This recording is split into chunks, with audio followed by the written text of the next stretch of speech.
Yeah, I think the testing was done, but it's not enough. So, not extensive testing might have been done, or the changes when they say this is the normal thing. You are not giving an bulk up. I mean, you are. It's not a big update. So when they are deploying, it's like multiple updates going on a daily basis or a weekly basis. The changes could have been very less. So if you see the delta changes, I think we don't expect like maybe hundreds and thousands of lines have been either modified or newly written. So this could have been changes, very small changes, but if some sort of change management, the actually while merging the code or while testing it in the unit testing or in the system testing, is a blame culture or the blaming is highly unproductive. It will not yield any positive results going forward. Blaming will only tend to increase fear in the employees, discourage employees from reporting the things and observations what they are doing if something is not correct.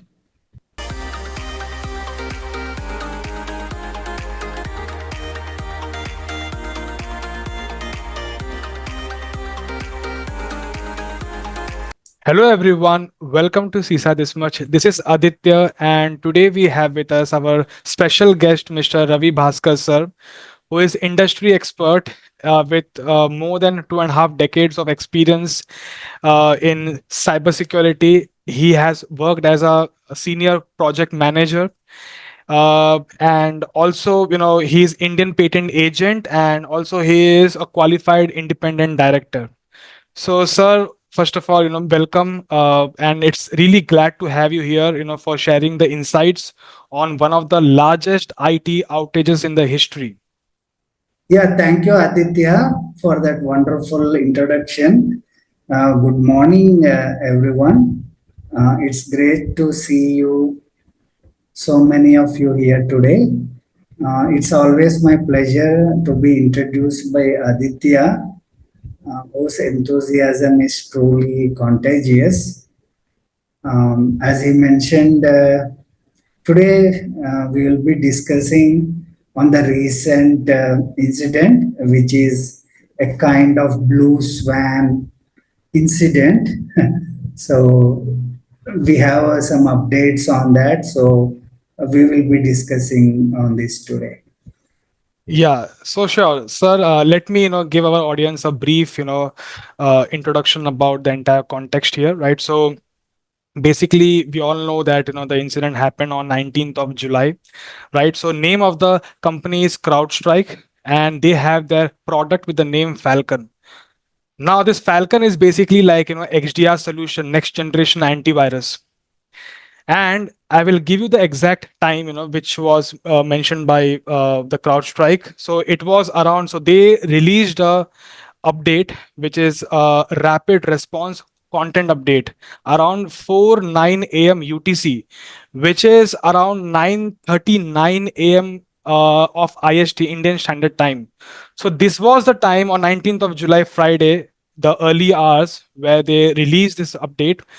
And see, this update, it's different from the regular updates. Okay, so this update, it's a smaller version which they normally frequently give in order to provide extra protection from the emerging threats. Okay, so in order to give faster protection, in order to give quick response to the emerging threats, they release these kind of updates. And why I'm stressing on these words, the faster and rapid, is because this is also one of the factors, which we can say to be a reason, because when someone goes for giving rapid, like if the focus is on giving the rapid updates, sometimes we ignore other processes which are actually important, right? And we'll be discussing about that afterwards, right? So here, uh, it was 9:36 a.m. IST, right? Now for about 78 minutes. Now this is the official figure, an official time which was released by the CrowdStrike website. So they rolled back their update. It was a faulty update, and they rolled back their update after 78 minutes. So when we say 78 minutes, it's approximately 1.5 hours. So we can imagine for 1.5 hours, it was like a complete blackout for 8.5 million Windows machines, which were having their CrowdStrike Falcon, which got impacted. There were airlines industry, hospital industry, banks, government sectors, manufacturing industry, right? Almost all the industries were impacted. It was a huge impact.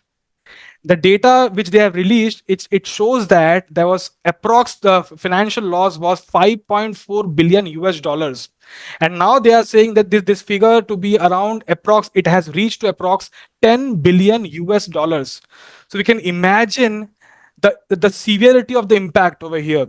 So this is why we are having our expert here, with whom we'll be asking a lot of questions. So our discussion is mainly divided into three parts. The first part is how we can prevent these kind of situations in the future. Okay. Second, our discussion will be, if let's say these kind of incidents occur in the future, how can we reduce the impact? And this is where we'll be talking about the disaster recovery aspect, right? So we always say that risk is equal to probability into impact. So if we want to reduce the risk, we can either work on the probability, we can either work on the impact, we can work on both the probability as well as the impact, right? So we'll be discussing how can we reduce the probability, how can we reduce the impact, right? And also we'll be discussing which I'm sure for the reason a lot of people are watching, about as an IT auditors, what will be our learnings. So we'll be discussing the entire context into into three parts, right? So let's start our discussion. So sir, before we I ask you any question, so if you can please summarize the incident in your own words. So what exactly happened?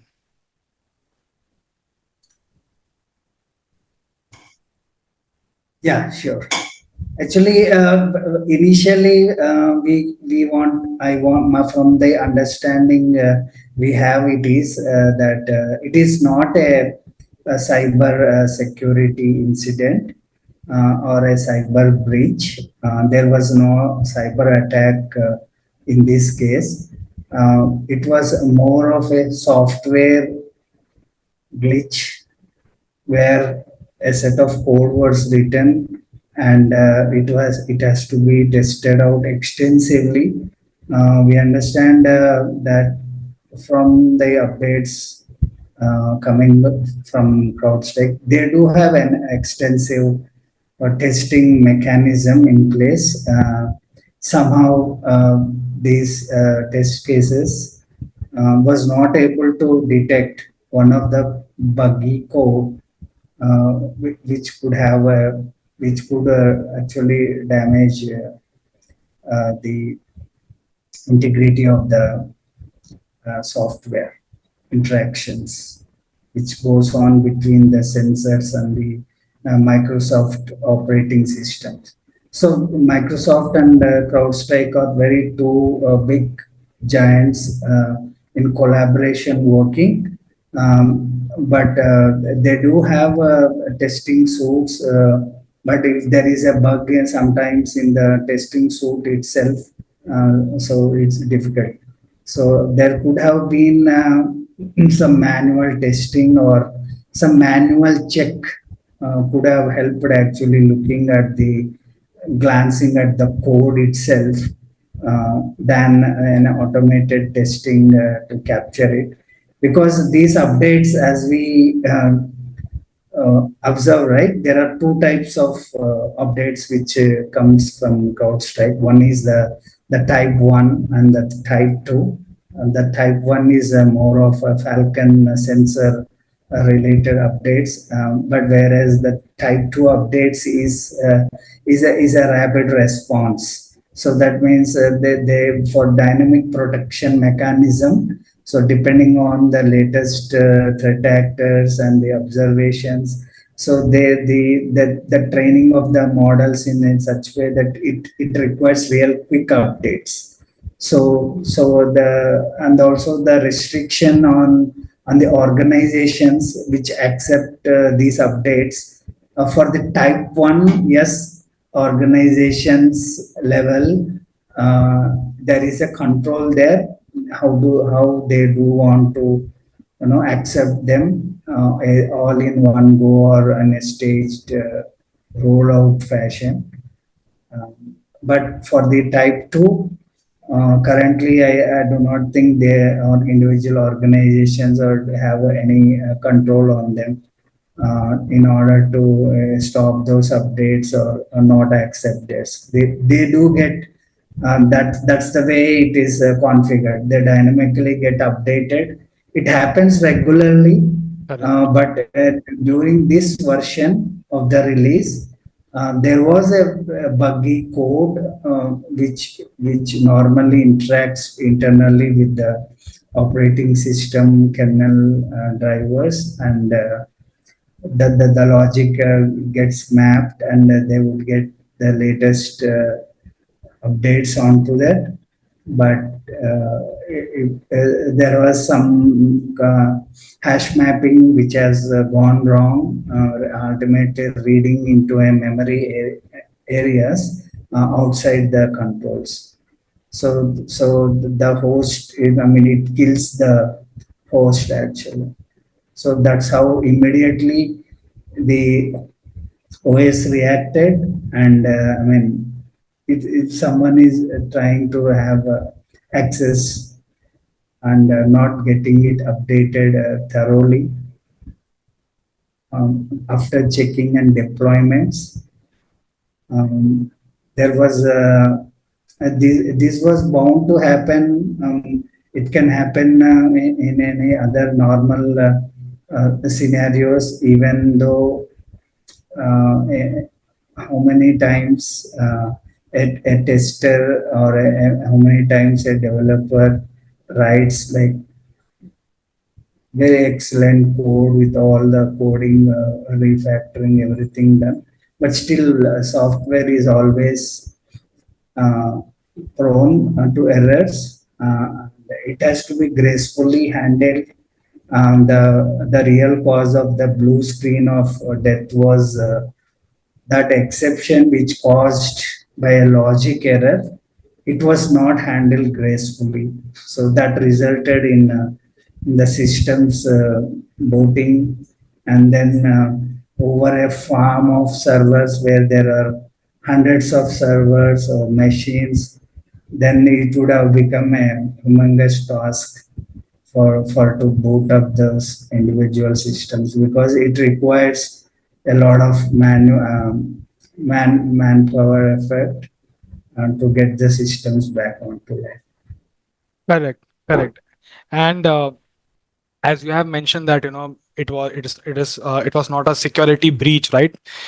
Like they rolled back, they reversed the update after 78 minutes, right? So like for those 1.5 hours, no one knew that whether it's a security breach, what exactly has happened. Now, I mean, I'm just trying to imagine the scenario, right? Because these organization, who provides the critical services, they didn't know what exactly to be done, how much time it will take, whether it's a security breach, whether it's other incident, what exactly caused this incident. It was like a complete blackout for them, right? And then Yeah, we also say that change management, it is one of the fundamental control in cybersecurity. Now this big organizations, big corporate like CrowdStrike, how can they fail here? Okay, I mean, when it comes to the change management part, there is something known as testing. If any of the audience, if they don't understand about this term, okay, so basically one of the aspect, whenever we do the changes, okay, it not only requires the approval, it also requires to do the testing part before deployment, right? And what exactly happened here in case of CrowdStrike, if when I would like to know from your words. Yeah, I think the testing was done, but it's not enough. So, not extensive testing might have been done, or the changes when they say this is a normal thing. You are not giving an bulk up. I mean, you are. It's not a big update. So when they are deploying, it's like multiple updates going on a daily basis or a weekly basis. The changes could have been very less. So if you see the delta changes, I think we don't expect like maybe hundreds and thousands of lines have been either modified or newly written. So this could have been changes, very small changes, but if some sort of change management, the actually while merging the code or while testing it in the unit testing or in the system testing, if any of the scenarios, so like scenario planning, because this is across three platforms, right? We have Windows, we have Mac, we have Linux. And if you see, notice both the Linux and the Mac OS were not affected, but only the Windows. So if the system is developing any software or a content updates, they could have already tested on these multiple systems, but somehow it got that bug got that validation pass, but still the point here is it could still have been contained even if the bug was not immediately detected by the system. The rollout should have been taken in a phased manner, or you just call it as a canary rollouts, where you deploy it into your test environment, into your dev environment, and into your sandbox environment, test it, and then release it in a phase way.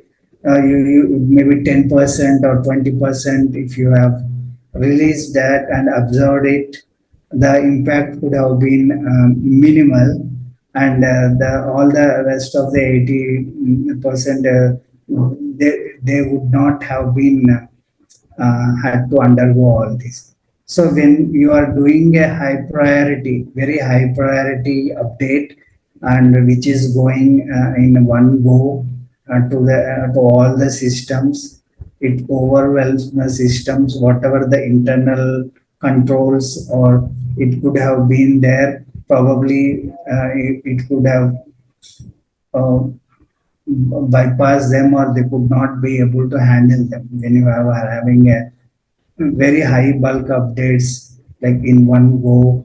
So it would become very difficult for to track. So what they could have done was, it could have been a phased approach, that whether you have bugs or you don't have bugs, at least you are able to filter there. You are having one line of defense where only 10% impact is uh, reported. Then you have time to fix that and then re-release it. But the only point here was, uh, what exactly are the processes followed, that has to be like independently reviewed. I think they have released their preliminary investigation report, and there will be like more post-mortem analysis done in the next few days, and they would be sharing this in the public domain. That's what it is. That's the latest news we have. Got it. Thanks for that detailed answer. So my next question is, so we often hear this term blame culture. Now, do you think this blame culture will be productive in these kind of scenarios, or is it something like we need to focus on learning aspect? Because, I mean, I'm not sure, but this is kind of becoming a kind of a trend wherein the organizations they commit errors and then they come, publicly. for apologizing. So will blame culture work over here, or is it something like we need to focus on the improvement part and learning part? And if we need to learn from this entire incident, what can be the learnings? Yeah, it is this blame culture or the blaming is highly unproductive. It will not yield any positive results going forward. Um, Blaming will only tend to increase fear in the employees, discourage employees from reporting the things and observations what they are doing if something is not correct,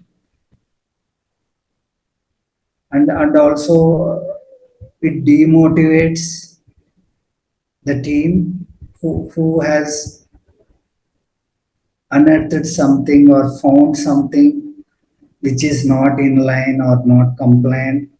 But if they think the blame would come onto their team, and then they would not report it, so there is a chance of uh, increasing in such incidents in the future. The best option is to do the opposite, learn from the mistakes, learn from what's happening. It's like lessons should be learned, documented, and referred. Like, so what happened in the past, and how they have been improving, and what are all the lessons they have learned, and they should not forget these lessons. That is the important thing, because these incidents are repetitive in nature, so there is no guarantee that this will not repeat. Actually, if every one of you believe or remember, there was a similar outage in the year 2010 in McAfee also had this. It is also a similar vendor, secure cyber security, and the Windows XP machines were Correct. they were down at that time. That was also a huge impact. And then after 14 years, this is also a similar incident. And not only this, we can see recently in Google Chrome browser, the passwords they got vanished for a period of time, like one day. So I don't know how many has even observed. So there are a lot of things moving in this area. So a lot of digital and interconnected systems, integrations. So there is a point, it's like a chain now. So where the weakest link, no, the chain is as strong as the weakest link. So if there is any shortcoming or any vulnerability not handled properly or not addressed in this entire chain, it is going to be disconnected, or it's going to be lost. It's going to affect the end users or the systems. Correct. And as you have also mentioned the fact that there are two types of updates. So one update where the organization have control, and there is one update where the organization doesn't have control. And this was a type two. In fact, this is something which they have released in the report as well, right? So my question is, with regards to the disaster recovery and the BCP efforts, so since in the start I have mentioned about the formula is risk is equal to probability into impact, where I have mentioned about we can plan for reducing the impact. If we cannot reduce the see, we can try our best to having the good practices, but in the future, if these kind of incident gets repeated as an organization, as a customer, how I can reduce my impact. So we all say that that should not be single point of failure. There should not be single dependency on just single operating system, right? They have single dependency on the single vendor, which is the CrowdStrike. So I just want to know your opinion about this aspect, the disaster recovery part over here. Yeah, actually, if you see a disaster recovery, the BCP and the DR, they play an important role in deciding the minimum levels at which an organization can bring up the core business systems online. So it is all well documented, written, but the actual implementation part itself, if they are also being bundled up and tied up with the similar system as the primary, then I think apparently in this case it's like single point of failure or getting locked up with a single vendor where your primary site has gone down, but somehow like you should be isolating uh, these updates getting into the your backup center or the secondary. So in a way, you should never be reliant on a single vendor. Probably just like you draw when you see a data center or any infrastructure, you see there you derive sources from at least two different vendors or two, they may be competitors, like a redundant network you will be having always, and definitely not from the same vendor, it will be from the other vendor, and you will be having two sources of like electricity, or just in case if there is an outage with one vendor, the data centers, they will be operational level, they'll maintain by drawing the power from the other source. So just like in the similar fashion, we see that the Linux systems, they're all safe. They didn't get any impact. The Mac OS were also, they also didn't get any impact. But on the Windows, I mean, not all the Windows systems got affected. The systems where CrowdStrike is installed and running a particular version of sensor, like 7 and above, and the systems which were online during the 19th of July, Correct. 4 a.m. and 5:20 a.m. Those were the affected systems. But still, it's a very large number of systems. So probably there is an example or a risk of uh, tying everything with single vendor maybe in the coming days. Actually, in the olden days, it's like you will never put your investments in all your eggs in one basket, One correct? So basket. the Correct. same is true for here. So when you are having any big projects, you will not give all of them to one vendor, correct? And you distribute the work so that there is optimum level, and the risks levels are balanced, so that if anything goes wrong, 100% they are not getting affected. So similarly, in this case, there should be probably having a slightly mix of the technologies instead of, yeah, definitely you will get bundled up and you'll get a lot of discounts, and then that's how the contracts will be written, and that's how they work out. But still, by seeing having too much reliance on one vendor, it can cause damage. Now you see, primarily this could have been due to cost concerns or budget concerns, but the amount of the impact it has created. So it is like outweighing 100 times more than that. So what are all the Correct. systems which got affected? Had there was been a mix of multiple vendors, or that could be there tomorrow, next, in the coming few days we can see CIOs going back to the drawing board, and then coming up with strategies, just not to have like one crowd strike or one vendors, one software entirely installed. You can have a 50% of them installed, and you have a dashboard given by the both the tools vendors, and you will manage them. So Correct. this could be possible. Like at least you are, when you are primary reliant, at least your secondary systems, you should be like tech agnostic. If you are on everything on Mac OS, yeah, have something to run for other environments. Like you should be able to get back on Windows in that case or Linux in that case. So if you have everything on Linux, then at least you should have a minimum operational support resilience systems on the other platforms. So this is a new learning lesson, which I think now this will be a factor more taken into consideration.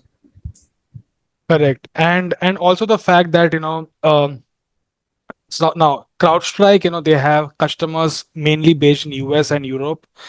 And I'm not sure about the China, but we have not seen much impact of this incident in China, right? And like one of the reasons is that they are not dependent wholly on the Windows, right? So they have, in fact, they even have their own operating systems, right? So basically, according to you, what you have mentioned is that we should not be just relying on just one operating system.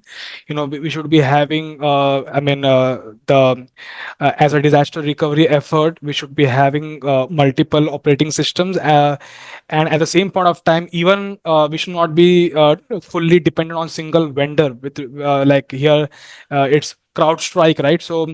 Uh, so can we have something like this, that for maybe like if for example, if there are 1000 assets, right? I mean, I'm just giving a simple example, right?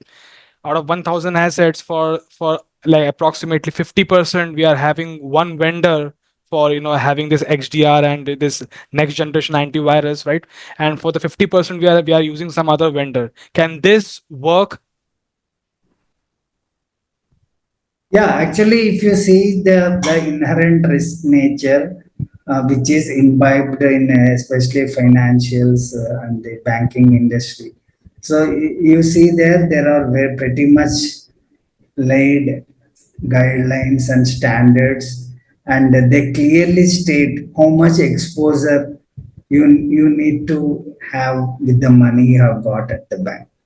So they say like you have some portfolios, and you need to be within those limits. Say if you have 100 billion, you cannot just give away 100 million for only unsecured loans or secured loans, or a different type of industry. So how much is the exposure? So how much is the exposure each sector wise?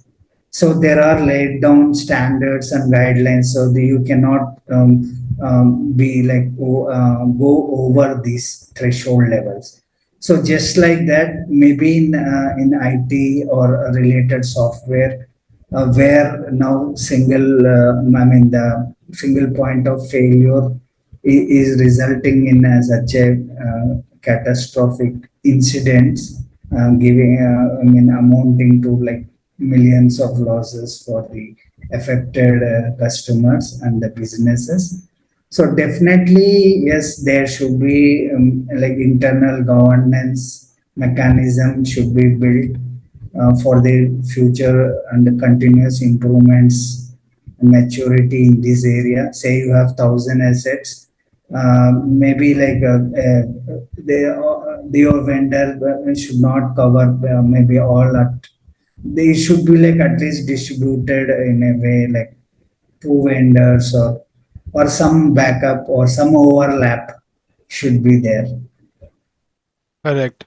And basically, there will be a lot of challenges also, with these solutions, because one of the thing is that you as an organization, we will have to increase our security budget, because whatever things which we have discussed, it comes with a cost, right? And if the operation is something which is very sensitive, where we cannot afford any downtime, definitely as an organization, we'll need to increase our security budgets, and we need to take into account all these factors, because normally security department, they are seen as a cost center. Like, they don't as such give you the profits, and this is the mentality or mindset of the senior management, and this is something I believe that needs to be changed, like, to be very honest.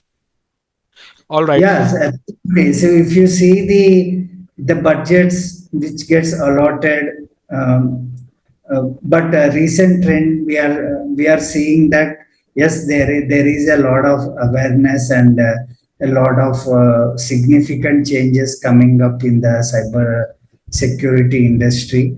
It is gaining more prominence now, and at the same time, whatever the funds you are allotting or you are maintaining the contingent reserves for a disaster recovery, if a part of that, or you have 100 million set for a DR, but why can't we have like a 20% invested in prevention of that?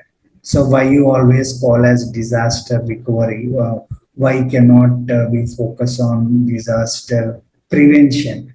So if you want to prevent, your emphasis should be more on the internal processes, having robust development process, testing process, not the developer testing the same code.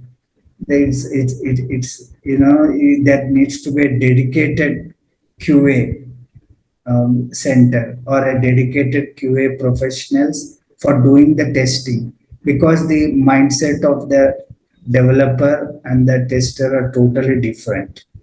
They do edge cases testing, they do range testing, they do boundary values testing. There are a lot of scenarios. Their mindset is, try to catch as much as they can for building a product or the release as with the highest quality. So their focus will be on that. Whereas if you have like running in a rush to deliver the things and not emphasizing more on the aspects of QA and testing, if these incidents are bound to happen. So it may not affect on this scale, but definitely there has to be like a proper exhaustive and all the testing mechanisms and the timelines to be given for the testing. You are writing code so fast and you are releasing automation, DevOps, and but a manual check should also be there, because it's difficult to test everything manually. That's why we are doing automated testing. But still, a very competent and a very high quality, good quality testing, and also there are various testing mechanisms and procedures, laid down procedures and standards. So, all right, then my final question to you is, about what can be the learnings, for the IS auditors, and I'm sure that people are waiting for this question, right? So, as an IS auditor, as a risk and compliance professionals, what we can learn from this incident, so that as an auditor, what are all the things we can verify or we can check, in our future audits. Yeah, emphasize testing. I would say like test, test, test. And if you see the internal auditing and the external auditing, in the scope of the external auditing, it is very difficult, or they do not have. It's like a shortage of time. It will not be a exhaustive samplings are taken, and then the audits can detect something. It's very less. It's the more internal audits, they are the like first persons who are directly interacting, and they are within the organization, so they do have a lot of role to play here, instead of being seasonal and just doing internal audits before the external audits or as per the required audit schedule. It should be a continuous process now. So this also, the scope should increase. They should, instead of only concentrating on the new areas now, like ad hoc testing or ad hoc development processes, checking whether all the processes and the systems, they have to be thoroughly audited. So at least on a quarterly basis, and then they should also adopt continuous testing or continuous auditing. So you should not wait until before the annual audit or the external audits. It should be like a specialized unit or a dedicated team should emphasize more on these aspects, especially the configuration, change management, systems. What are the like? Are they following all the standard laid out procedures? Are they having like how is the risk? Are they doing a staged rollout, or what is the impact of that? And is there a proper rollback mechanisms? How fast they can roll back? How much is the resilient system environment in different test bed? Please check whether they should be doing is check whether all the appropriate systems have their respective test environments, not just testing and passing it zero, like zero trust, validate every time.